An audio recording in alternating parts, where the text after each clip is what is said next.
Apa khabar? Bismillahirrahmanirrahim.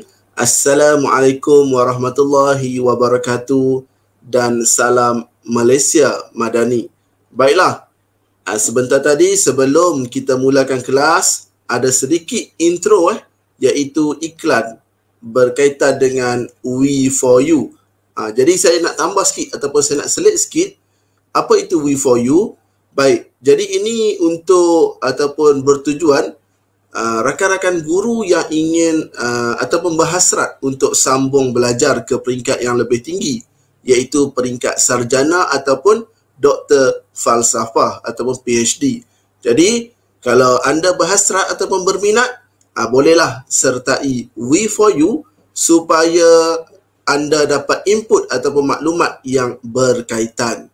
Baiklah, jadi pertama sekali marilah kita bersama-sama bersyukur kehadrat Ilahi kerana dengan limpah dan rahmatnya dapat kita bersama-sama dalam kelas santai UASA bagi subjek Bahasa Melayu Sekolah Rendah pada malam ini, iaitu 6 Disember 2023 bagi siri yang keempat.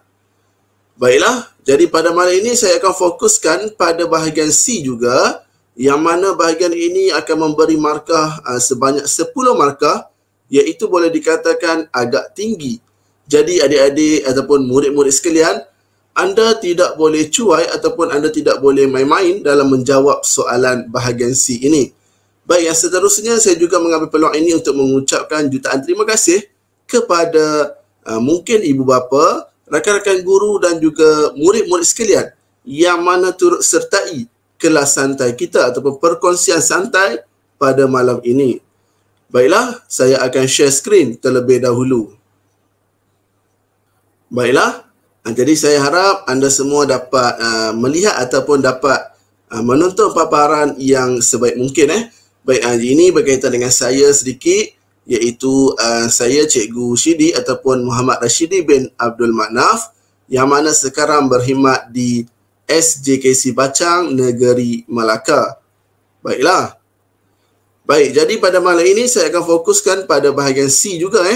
Jadi memang dalam grup ataupun dalam sesi santai UASA Bahasa Melayu ini, saya memang akan fokuskan pada bahagian C sahaja. Baiklah. Baik, ini untuk ulangan ataupun peringatan mesra saja. Baik, jadi karangan ataupun esei pendek ini dikemukakan dalam bahagian C. Seterusnya, 10 markah diberi untuk adik-adik sekalian.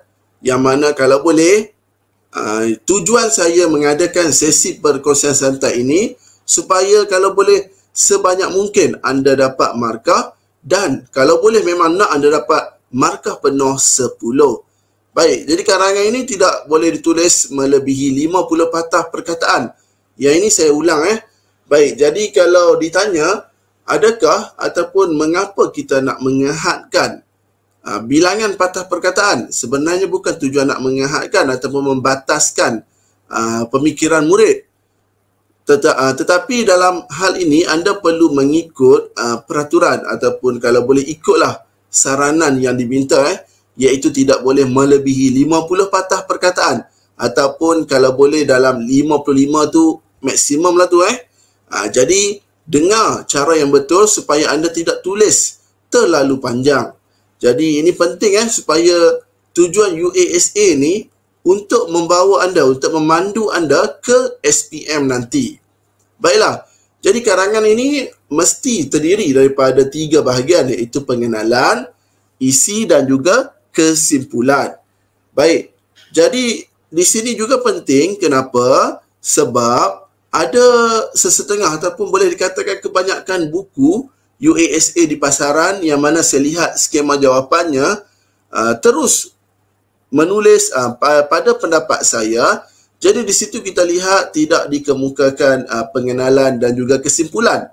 Jadi di sini hal ini penting kerana jika anda terus ataupun memberi isi saja, anda tidak boleh ataupun tidak layak untuk mendapat markah penuh 10.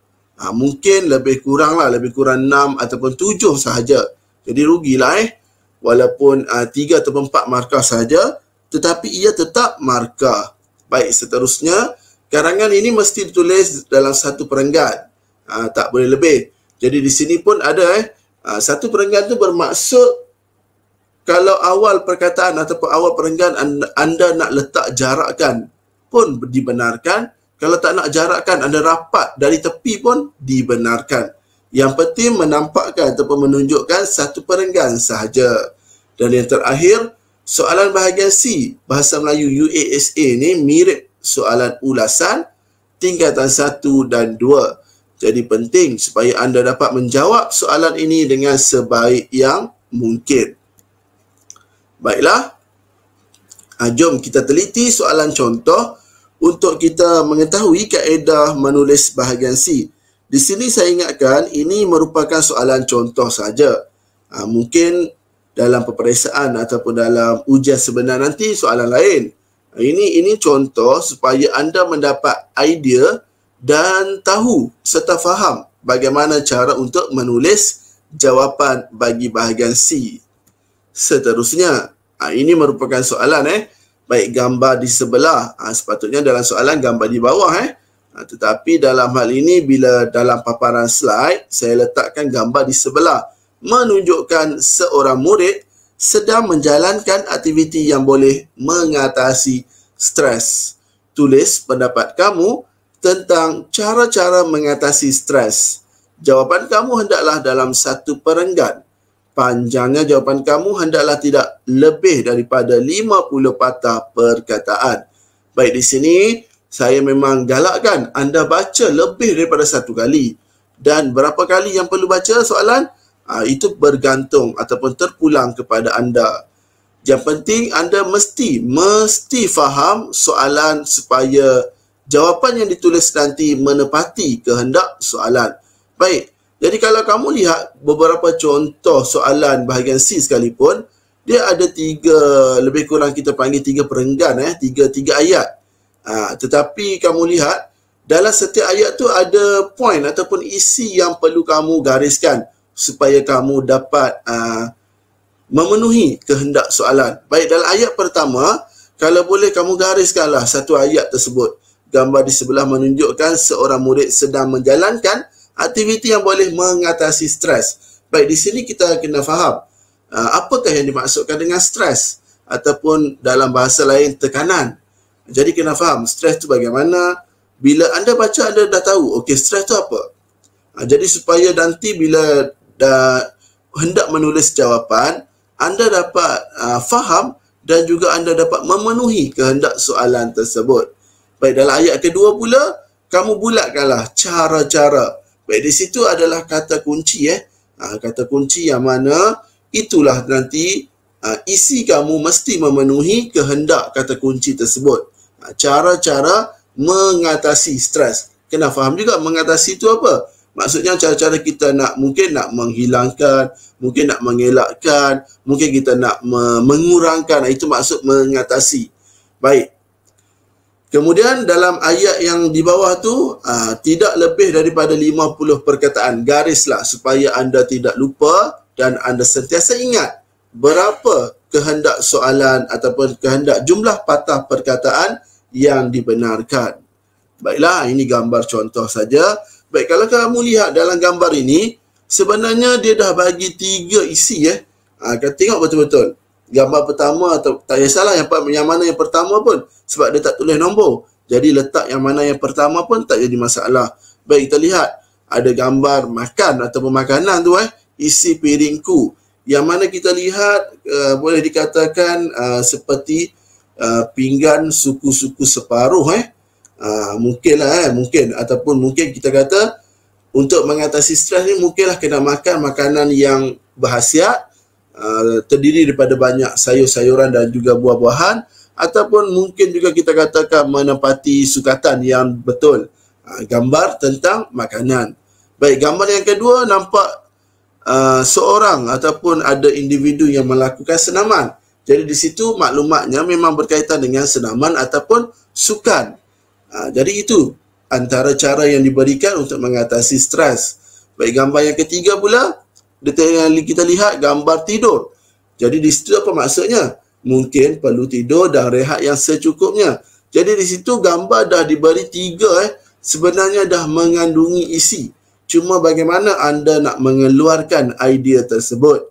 Baik, seterusnya kita lihat satu persatu langkah supaya anda lebih faham dan jelas bagaimana cara hendak menulis jawapan tersebut. Baik, yang pertama, langkah pertama, anda mesti membaca soalan untuk kenal pasti K dan juga T. K itu kata kunci, manakala T ialah tema. Seperti yang saya kata sebentar tadi. Di sini yang saya mintakan bulatkan cara-cara, itulah kata kuncinya. Dan seorang murid sedang menjalankan aktiviti yang boleh mengatasi stres. Itu merupakan temanya. Jadi isi nanti mesti berkaitan dengan stres. Baik. Seterusnya, kata kunci juga mungkin terdiri daripada punca, kesan, langkah, cara, ciri, faedah, manfaat. Yang penting selalunya ayat untuk mencari kata kunci akan berada dalam ayat kedua dalam soalan. Baik, seterusnya. Baik, di sini kita dah kenal pasti tema ialah seorang murid sedang menjalankan aktiviti yang boleh mengatasi stres. Dan manakala kata kuncinya ialah cara-cara. Baik, seterusnya. Langkah yang kedua, murid mencatat isi. Baik, di sini untuk mengeluarkan isi ni merupakan bahagian yang paling susah ataupun paling sukar. Yang mana di sinilah sebenarnya kebanyakan murid tidak dapat mengeluarkan isi. Terutama, minta maaf saya cakap, dalam kalangan murid-murid yang berada di SDKC dan juga SDKT, yang mana kita faham bahasa Melayu ni bukanlah bahasa utama mereka, mungkin bahasa kedua ataupun bahasa ketiga. Tetapi jujur saya cakap, inilah bahagian yang paling murid lemah. Baik, kalau anda tidak dapat mengeluarkan isi, memang anda akan kehilangan banyak markah ataupun markah yang besar anda akan hilang. Baik, kita lihat. Ini antara isi contoh yang mana saya keluarkan berdasarkan gambar tersebut. Baik, soalan tadi kalau kamu ingat lagi, gambar itu dah diberi tentang 3 maklumat. Jadi anda perlu berpandukan gambar. Tak boleh letak cara-cara lain yang tidak berkaitan dengan gambar. Baik, yang pertama saya tulis bersukan supaya badan kita sihat dan cergas. Baik, seterusnya makan makanan yang seimbang.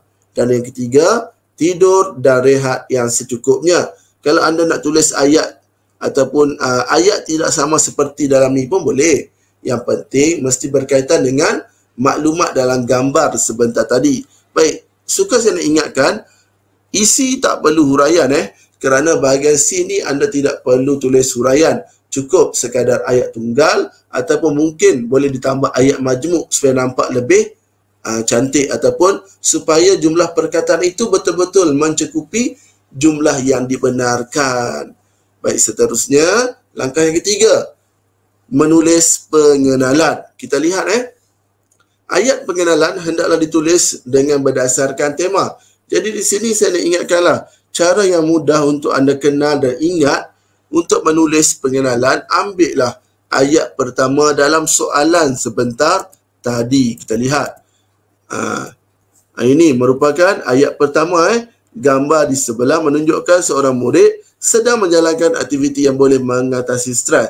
Inilah kita panggil pengenalan. Cuma di sini anda perlu tukar di sebelah ataupun di bawah. Anda tukarlah gambar tersebut. Ingat, di sebelah di bawah ni tukar jadi tersebut. Gambar tersebut menunjukkan seorang murid sedang menjalankan aktiviti yang boleh mengatasi stres. Baik.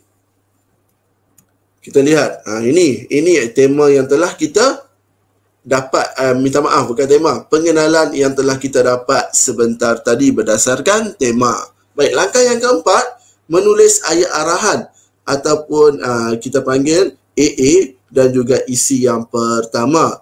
Baik, di sini penting kenapa daripada bahagian pengenalan, walaupun satu perenggan saja, tetapi kita nak menampakkan setiap bahagian pengenalan, isi dan juga kesimpulan tu kalau boleh ada kesinambungan. Baik. Jadi, ini saya memang kalau boleh menggalakkan murid-murid, gunalah antara. Kalau tak nak guna antara, ada perkataan lain yang sesuai pun boleh. Tetapi untuk memudahkan anda semua supaya faham dan supaya mudah ingat, gunalah antara. Tak perlu kita nak cari perkataan ataupun ayat yang nampak gempak tetapi mungkin tidak menepati dalam penulisan jawapan tersebut. Baik, jadi cukup kita guna antara saja. Antara caranya. Cara tu berdasarkan kata kunci. Kalau faedah ataupun kata kuncinya faedah, antara faedahnya. Kalau langkah, antara langkahnya. Baik. Jangan guna antara cara-caranya. Kalau tak nak guna antara, nak guna cara-caranya pun boleh. Baik, yang penting anda tahu bagaimana cara nak mula menulis bahagian isi. Baik, di sini saya terus masukkan isi yang pertama. Antara caranya ialah kita haruslah bersukan supaya badan kita sihat dan cergas. Baik, di situ dah ada ayat majmuk dan tak ada huraian pun. Nanti anda lihatlah sendiri. Jawapan lengkap kita memang menepati jumlah perkataan yang dibenarkan walaupun tidak tambah huraian. Baik, seterusnya langkah yang kelima. Murid menulis isi yang kedua dan ketiga serta penanda wacana. Penanda wacana ni lah penting supaya nak memperlihatkan ada kesinambungan antara isi ataupun antara ayat demi ayat. Baik, dalam ni memang biasa saya gunakan selain itu ataupun di samping itu. Kalau anda nak guna penanda wacana yang lain pun tidak menjadi masalah. Gunalah. Yang penting penanda wacana tu sesuai digunakan dalam tempat tersebut. Sebab apa? Ada kadang-kadang murid baru ayat pertama dia dah gunakan akhir sekali. Ada mungkin dah murid tersebut dia tak faham maksud ataupun perkataan penanda wacana tersebut. Jadi kalau boleh hafal lah, gunalah selain itu di samping itu. Tak perlulah kamu nak ingat banyak, cukup sekadar 2 ataupun 3 saja penanda wacana. Baik, jadi di situ saya tulis isi yang kedua. Selain itu kita perlulah makan makanan yang seimbang serta mengikut sukatan yang betul. Manakala isi yang ketiga, di samping itu kita mestilah tidur dan rehat yang secukupnya. Jadi kamu lihat dalam isi kedua dan ketiga juga hanyalah ada, kalau tengok betul-betul, hanyalah ada ayat majmuk dan tidak ada huraian pun. Baik, langkah yang terakhir, murid menulis ayat kesimpulan. Ayat kesimpulan ni penting. Walaupun mungkin markahnya 1 atau 2 markah saja, tetapi ia tetap markah. Kalau boleh memang kita nak semua markah penuh dapat kepada anda. Baik. Ayat kesimpulan juga kebiasaannya menjadi satu masalah sebab murid-murid dia kurang faham cara untuk mula menulis ayat kesimpulan. Jadi di sini saya letakkan ayat kesimpulan mesti ada ayat cadangan dan juga ayat harapan. Yang mana ayat cadangan tu kamu mesti masukkan kata bantu.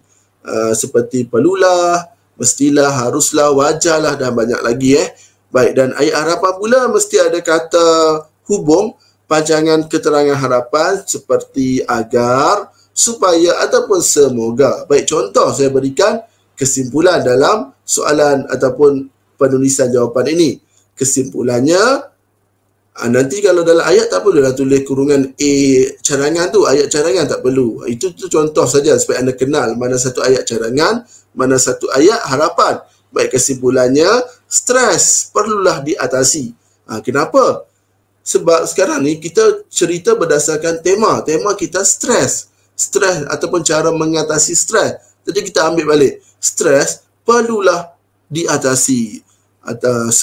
Supaya ataupun agar tidak menjejaskan kesihatan diri ataupun nak tulis secara lain. Agar kita dapat menjalani kehidupan dengan sebaik mungkin pun tak jadi masalah. Yang penting anda dapat menulis ayat kesimpulan supaya dapat menutup ataupun penulisan jawapan anda menjadi sempurna. Baik, jadi kita lihat ini jawapan lengkap. Jawapan contoh bukanlah jawapan yang katakan terbaik, tapi inilah jawapan contoh yang mana saya yakin kalau anda boleh menulis seperti ini memang akan dapat 10 markah. Baik, bolehlah nanti kira sendiri Saya rasa memang menepati jumlah patah perkataan yang diminta ataupun yang dibenarkan. Baik, ini juga merupakan deskripsi pemarkahan. Boleh baca sendiri ataupun sama saja. Sama saja, boleh dikatakan sama ya, tidak ada perubahan. Baik, ini juga antara soalan lazim. Yang mana kalau anda ada pertanyaan ataupun ada persoalan, boleh tanya tak jadi masalah. Nak komen dalam video pun boleh, nak tanya dalam grup Telegram UASA pun boleh. Baik, jadi itu saja perkongsian saya dalam sesi ataupun kelas santai UASA bagi siri yang keempat pada malam ini, 6 Disember 2023. Baik, jangan lupa pada esok hari insya-Allah perkongsian santai ataupun kelas UASA bagi siri yang ke berapa yang kelima. Yang kelima bersama dengan Cikgu Nariza untuk bahagian D. Yang mana kita tahu bahagian D juga bahagian yang sangat-sangat penting dan sangat susah kerana perlu menulis karangan panjang panjang pun bukanlah panjang sangat. Dia antara berapa 80 kalau tak silap 50 hingga 80 patah perkataan. Sebenarnya tambah sikit lagi berbanding dengan bahagian C. Dan bezanya bahagian D itu nanti akan ada huraian. Baik, jadi itu saja daripada saya. Terima kasih kepada semua yang sudi sertai kelas pada malam ini, dan saya doakan supaya semoga anda dapat dan faham supaya dapat mendapat markah ataupun keputusan yang terbaik dalam UASA nanti. Jadi itu saja daripada saya. Sekian, terima kasih. Assalamualaikum dan selamat malam.